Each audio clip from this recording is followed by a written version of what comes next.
अरदास के लिए, जैसे मुझे हुक्म हुआ है, बंजारा समाज का इतिहास उस पर भी बात करूंगा।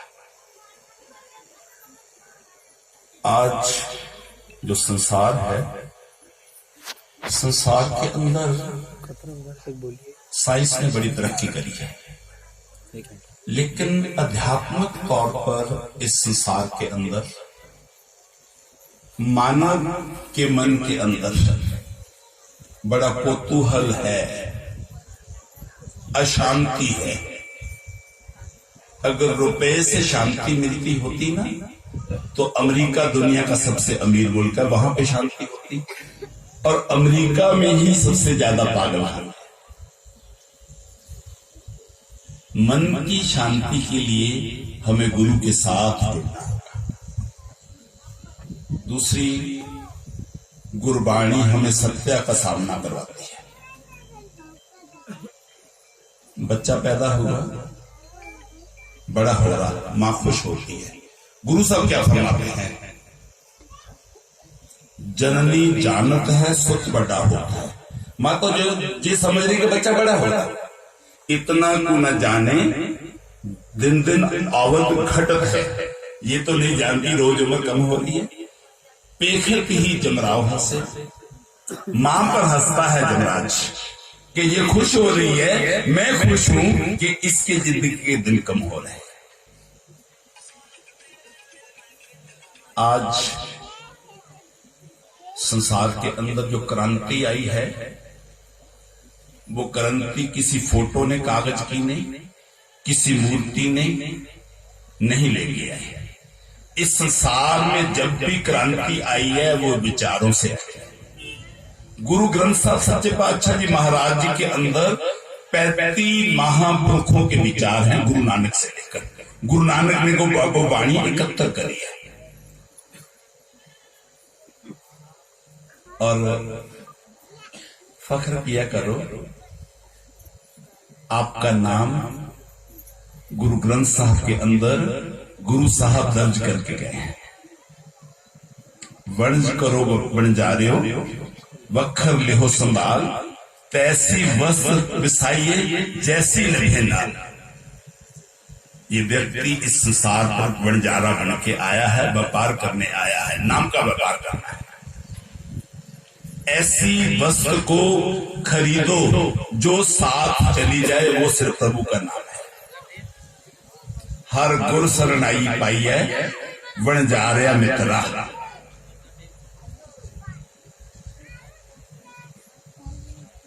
तो ये शब्द गुरु ग्रंथ साहब के अंदर बंजारा शब्द बहुत बार आया है। को बंजारो राम को मेरा टांडा ला दिया जाए, भक्त रविदास जी की वाणी है। गुरु नानक साहब सच्चे पातशाह जी महाराज, जिन्होंने 5 साल की उम्र में गुरबाणी उच्चारण कर ली थी, पहले अक्षर ज्ञान प्राप्त कर लिया था गोपाल जी से। पट्टी लिखी गुरु ग्रंथ साहब के अंदर है, सस्य सो सृष्टि साजी सबना साहब एक पै। दद्दे दोष ना दूर किसे, दोष कर्मा अपने। 9 साल की उम्र में गुरु नानक का जनेऊ संस्कार हुआ। 15 साल की उम्र में गुरु नानक सुल्तानपुर आ गए। यहां पर मेरे सतगुरु ने मोदी खाने में नौकरी करी, बतौर मुलाजिम सेवा निभाई है, जिसके बदले में गुरु नानक को तनख्वाह मिलती। गुरु नानक साहब ने यहां पर सत्संग का आरंभ ऐसा किया, जो सुल्तानपुर में आता था वो गुरु का होकर रह जाता था। यहां पर एक सिख आया जिसका नाम है भाई भगीरथ। सुल्तानपुर कपूरथला जिले में पड़ता है, पंजाब के। वहां से 15 किलोमीटर दूर एक गांव है मलसिया। वहां से भाई भगीरथ मोदी खाने में टैक्स के रूप में अपनी फसल जमा करवाने आया था, वो गुरु नानक का होके रह गया। एक दिन फसल जमा करवाने आया था, उसके बाद में 13 साल तक गुरु नानक साहब सुल्तानपुर की धरती पे रहे। रोज सुबह उठ के गुरु नानक साहब के लिए दातन लेकर आता था, गुरु नानक को दातन पेश करके कीर्तन सुन के सत्संग सुन के वापस जाता था। 13 साल तक उसने अपनी रूटीन नहीं बदली। भाई मर्दाना जी गुरु नानक साहब के गांव में ही पैदा हुआ थे। गुरु नानक साहब से 10 साल बड़े थे। गुरु नानक साहब ने उनको बड़ा आदर दिया। भाई मान खरीदने के समय ज्यादा समय लग गया। भाई मनसुख ने उनको बोला, आपके पास सामान भी बहुत है, माया भी आपके पास बची हुई है, रास्ता खराब है, कहीं आपको कोई लूट ना ले। मेरा निवेदन है, मेरे घर पे आपको प्रसादा पानी भी मिल जाएगा, रात यहीं गुजारो। अब मर्दाना जी और भगीरथ जी एक साथ बोले, भाई जी आपका शुक्रिया, लेकिन हमें हमारे गुरु का हुक्म है, सुबह के समय हमने कीर्तन करना है, सत्संग में शामिल होना है, हम रुक नहीं सकते। अब भाई मनसुख को लगा कि मैं भी इनके साथ चला जाता हूं। एक से भला दो, दो से भले तीन, सब मिलकर चल पड़े। भाई मनसुख ने गुरु नानक की वाणी सुनी, सत्संग किया। वो वाणी ध्यान रखना, यही वाणी है, ये गुरु नानक साहब खुद विराजमान है। आपके चरणों में एक सादर विनम्र विनती करना चाहूंगा। बड़जारा भाइयों की कुर्बानी इतनी बड़ी है, शब्दों में बयान करना बड़ा मुश्किल है, उसके ऊपर मैं बात करूंगा।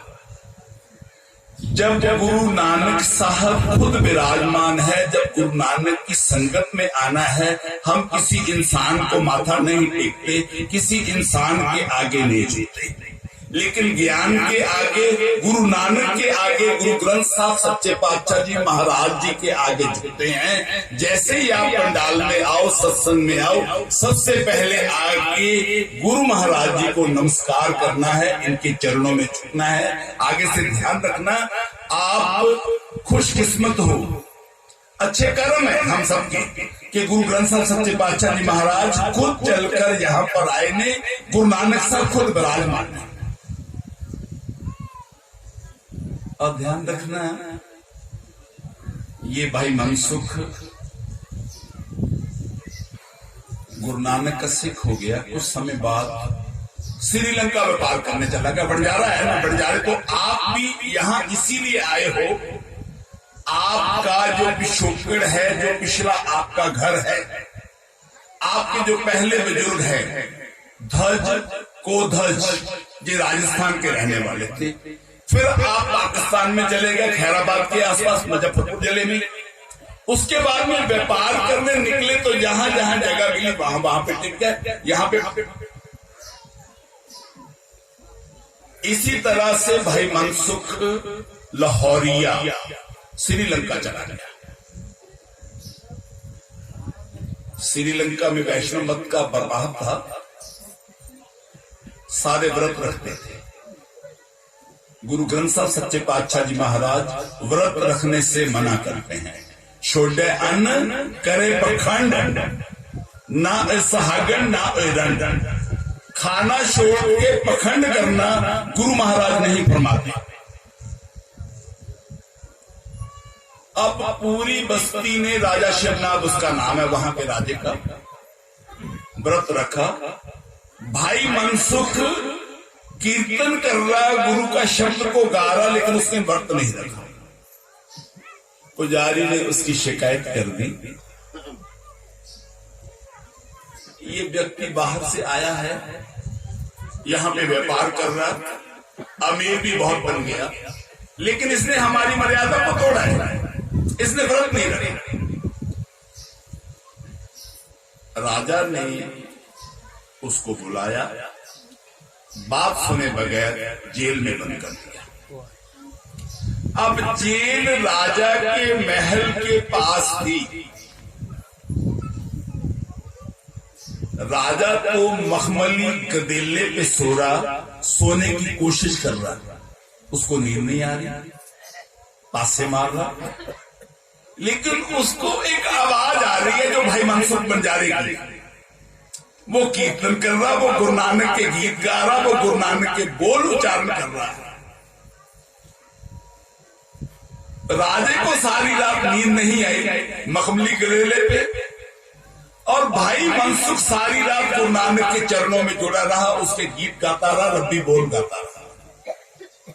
सुबह फिर राजा ने बुला लिया, भाई मैं तो मखमली बिस्तरे पे नहीं सो पाया, आप जेल के अंदर खुश थे?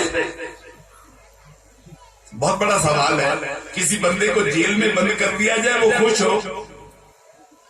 अब जब ये सवाल उठा, उसने बताया मैं जेल में अकेला नहीं था, मैं तो गुरु की चरणों में जुड़ा हुआ था। अच्छा, आपका गुरु कौन है? मेरा गुरु गुरु नानक है। अच्छा, फिर मुझे उसकी कुछ और बात भी सुना। उसने बात सुनाई, मेरा गुरु किसी जात को नहीं मानता, मेरा गुरु कोई वहम नहीं करता, मेरा गुरु किसी पत्थर की मूर्ति से नहीं जोड़ता, मेरा गुरु किसी पानी की, आकाश की, पेड़ की पूजा करने को नहीं बोलता, मेरा गुरु एक रब की, एक अकाल पुरख की, एक अल्लाह की, एक वाहिगुरु की पूजा करने को बोलता है। गुरु नानक के शब्द सुल्तानपुर आके सुन के गया था भाई मनसुख। भाई मनसुख से गुरु नानक के बोल सुन लिए राजा शिवनाथ ने, वो भी सिख हो गया। अब भाई मनसुख से सवाल करता है, आपने मुझे गुरु नानक के चरणों में तो जोड़ दिया, अब मेरी दिल की तमन्ना है कि मैं गुरु नानक के दर्शन भी करूं।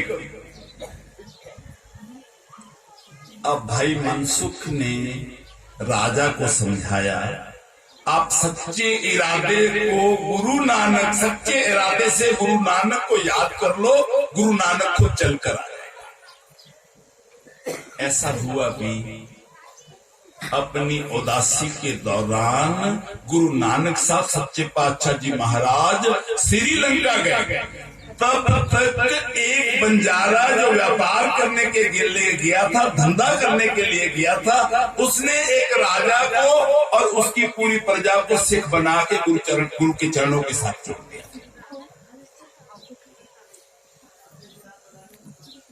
ध्यान रखना, गुरु हरगोबिंद साहब सच्चे पातशाह जी महाराज ग्वालियर के किले में बंद हुए थे। दरोगा हरिदास जो ग्वालियर किले के अंदर जेल थी, उसका इंचार्ज था। गुरु की सेवा करता रहा, वो भी बंजारा भाई था। एक दिन समय आ गया कि गुरु की रिहाई के हुक्म आ गए। वहां पे जो 52 राजे बंद थे, वो फिर निराश हो गया कि अब हमें तो रिहाई नहीं मिलेगी। गुरु ने मना कर दिया, मैं अकेले जेल से बाहर नहीं जाऊंगा, ये 52 राजों को भी रिहा करूंगा।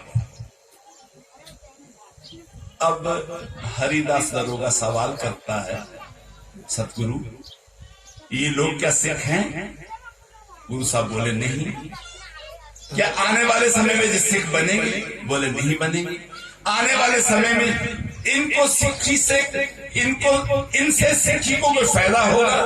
बोलते नहीं। गुरु साहब बोले उल्टा नुकसान होगा। पहाड़ी राजाओं ने नुकसान भी किया, कितने सिख शहीद हुए पहाड़ी राजाओं के साथ। गुरु गोबिंद सिंह साहब को बहुत सारे युद्ध करने पड़े। फिर सतगुरु इनके लिए आप जेल से रिहा होने से मना कर रहे हो? हाँ भाई हरिदास जी, जो नर कहे गुरु हरगोबिंद मैं तेरा, तिसके जम नहीं आवे नेरा, उसके पास तो जम भी नहीं आ सकता जो दे बोल दे गुरु हरगोबिंद साहब मैं दे रहा हूं। क्या कहत जो जहां बचावन, ये मत सोचना कि ये तो फिर कोई बड़ी बात ही नहीं हुई कि इसी जन्म में बचाना है। क्या कहत तो जहां बचावन, इसके दूत निकट नहीं आवन, उसको तो फिर वो जमराज लेने भी नहीं आएंगे, वो सीधा अकाल पुरखों के चरणों में चला जाएगा। हम सिख किसी स्वर्ग की किसी नरक की बात नहीं करते, हम सब गृहस्थी हैं। सतगुरु की ऐसी बढ़ियाई उत्तर कलत्तर विच्चे गति पाए, इस गृहस्थी जीवन में रहकर ही हमें मुक्ति मिल जाएगी। समय आगे चलता गया, औरंगजेब की जुल्म बहुत बढ़ता है। एक समय ऐसा आया जब बहुत सारे पंडित, जिनकी गिनती 500 से ज्यादा थी, आनंदपुर साहब गुरु तेग बहादुर साहब के चरणों में आए, बादशाह हमारा धर्म खतरे में है। बादशाह जी ने फरमान किया कि धर्म को बचाने के लिए किसी महापुरुष को कुर्बानी देनी पड़ेगी, शहीदी देनी पड़ेगी। गुरु तेग बहादुर साहब ने चांदनी चौक में अपनी शहीदी दी। मैं इसको लंबा नहीं करूंगा, अलग तरह की बात मैं आज आपके सामने रखना चाहता हूं। जब वो समय आ गया, गुरु के सिखों को भाई दयालदास जी, भाई मतीदास जी, भाई सतीदास जी को इसलिए शहीद किया गया था कि गुरु अब अपने सिखों को अपने बच्चों से ज्यादा प्यार करता है। अगर सिखों को शहीद करेंगे तो गुरु को तकलीफ होगी। भाई मती दास जी को सबसे पहले बोला गया कि अपना धर्म बदलो। जिसने हुक्म दिया था, जिसने फरमान जारी किया था, उसका नाम था काजी अब्दुल वहाब बोरा।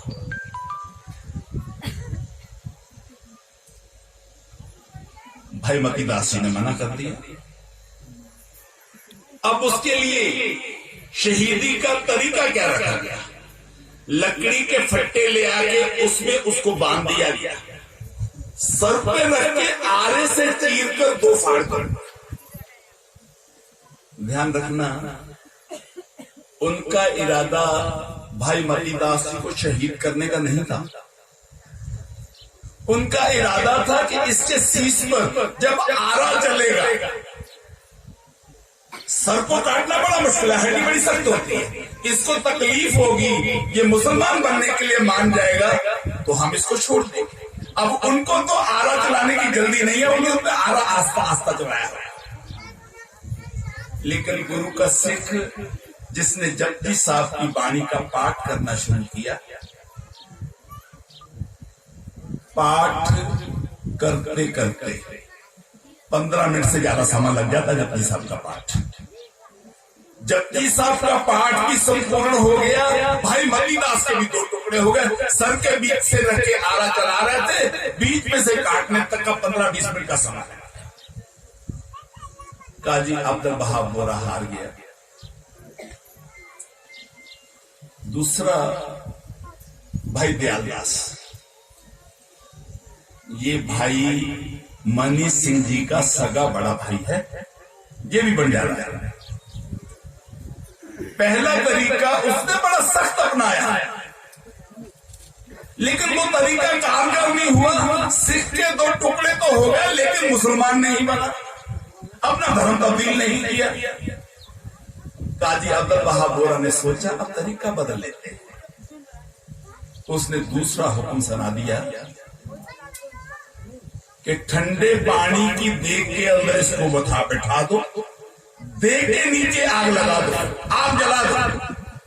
अब पानी आस्ता आस्ता गर्म होगा, इसको सेक लगेगा, अपने आप बोलेगा, मेरी बात मान जाएगा। भाई दयालदास देग में उबल गया, हड्डियां अलग हो गई, मांस अलग हो गया, शहादत प्राप्त कर ली, लेकिन अपना धर्म नहीं। काजी अब्दुल वहाब बोरा फिर हार गया। भाई मतीदास पहले शहीद हुए, दयालदास जी उसके बाद शहीद हुए, तीसरा भाई मतीदास जी का सतीदास। उस समय चांदनी चौक गुरुद्वारे के सामने पानी की नहर चलती थी। तरीका बदल लिया काजी अब्दुल वहाब बोरा ने। रू लेकर, कपास का रू लेकर उसमें लपेट दिया सतीदास, पानी की नहर के किनारे खड़ा कर दिया और हुक्म कर दिया कि इसको आग पैरों की तरफ से लगाना, इसको सेक लगेगा, जैसे ये मुसलमान बनने के लिए हाँ कर देगा, धक्का देकर पानी निकला। कम से कम एक तो बन जाएगा। अब देखो, खुदा ना करे किसी के कपड़ों को आग पकड़ ले, हम पानी की तरफ भागेंगे, यही करेंगे ना।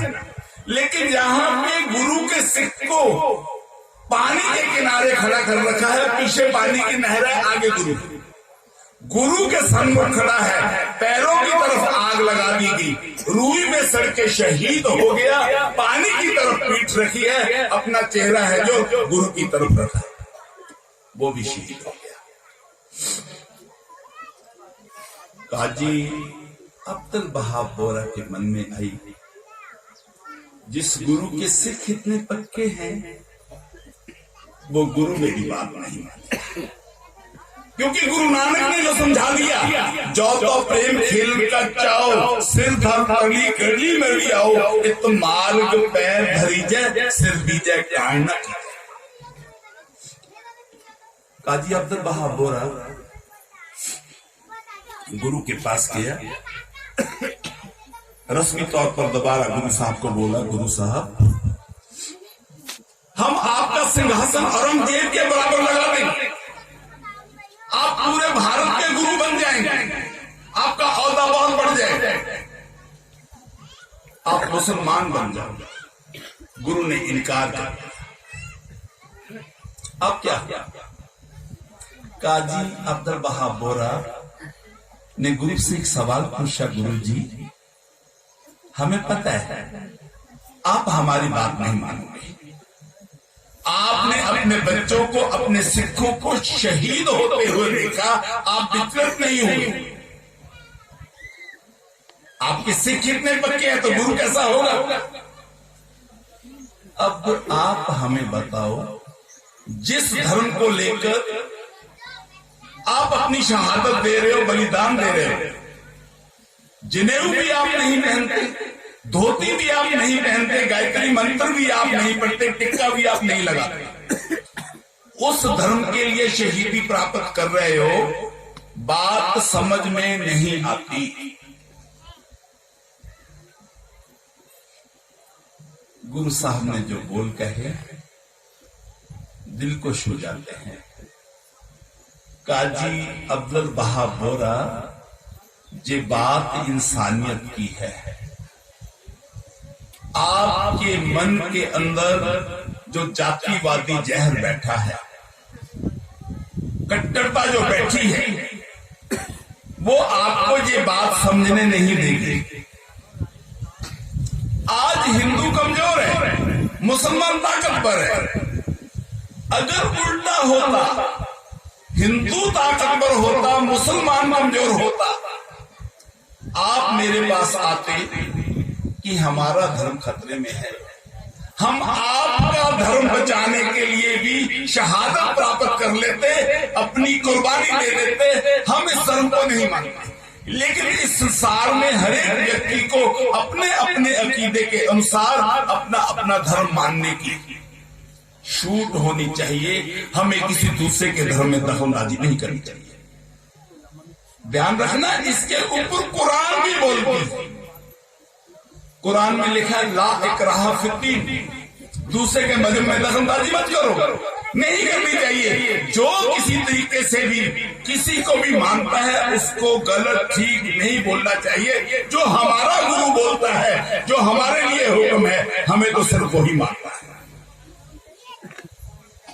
अब गुरु जी ने अपनी शहादत के लिए खुद तजवीज किया। कुएं पर नहाकर, जो चांदनी चौक में कुआं है, हम जब जपजी साहब का पाठ कर रहे होंगे, पाठ की संपूर्णता के उपरांत हम अकाल पुरख के चरणों में अपना शीश झुकाएंगे, तब हमारे ऊपर जलालुद्दीन तलवार चला सकता। काजी अब्दुल वहाब बोरा परेशान हो गया। बच्चे चिपकाना रहे। आज तक उसने बड़े कत्ल देखे, शहादतें भी देखी, लेकिन ये पहले ऐसे हैं सतगुरु जिन्होंने बोला कि जब हम जपजी साहब का पाठ पूरा कर लें तब हमारे ऊपर तलवार चलाई जाए। जपजी साहब का पाठ संपूर्ण हो गया। गुरु साहब ने जैसे अकाल पुरख के चरणों में सजदा किया, जलाल प्यार खड़ा है, उसका नाम है जलालुद्दीन, उसने तलवार चलाई, गुरु को शहीद कर प्लानिंग के अनुसार गुरु का शीश भाई जीवन सिंह बाबा जैता जी लेके चले गए। पहरा बैठा। आज भी इतने बड़े करोड़पति इंडिया में नहीं, इनके पास 1500 बैलगाड़ियां थी।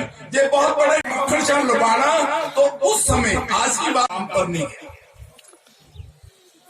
कितना बड़ा सिख होगा, अपनी रक्षा के लिए 500 योद्धे, 500 सिपाही अपने साथ रखता। पंथ प्रकाश के अंदर लिखा, अपने घर के अंदर अपने घर का जो सामान था गुरु के शरीर पे डाल के घर को आग लगा दी। जब थोड़ी सी आग जल उठी तब अपने आप हल्ला कर दिया, मेरे घर को आग लगी। जब तक सिपाही वहां पहुंचे, उन्होंने देखा लखी चावड़ जाला बेहाल है। गुरु का संस्कार उसने कर दिया। पर कैसे किया? अपने घर को आग लगाकर सिपाही वापस चले गए। 3 दिन बाद जैसे ही गुरु की चिखा अग्नि ठंडी हुई, एक गागर लेकर गुरु की अस्थियां उसमें डालकर वहीं दबा दी। उसके बाद क्या किया? 4 बल्लियां गाड़ के, 4 डंडे गाड़ के छापरी बनाकर वहां पर दिया जला दिया। ध्यान रखना, जो बाबा लखी शाह बड़जारे ने दिया उस समय जलाया था, वो आज भी जल रहा है। आप सबको आवाजें दे रहा कि मैं आपका बुजुर्ग हूँ, मैंने गुरु के लिए, गुरु के चरणों में अपना घर अर्पित कर दिया था। आपको तो अपना मन अर्पित करना है। आप सिक्की के अनमोल हीरे हो, आपको वहां गुरु के साथ जुड़ना है। ये आपका इतिहास है। गुरु की करामात देखनी है ना। 11 नवंबर 1675 को गुरु की शहीदी हुई। 23 नवंबर 1675 को बाबा लखी शाह बड़जारे ने छापरी बनाकर गुरु के नाम का दिया जला दिया था, जो आज भी।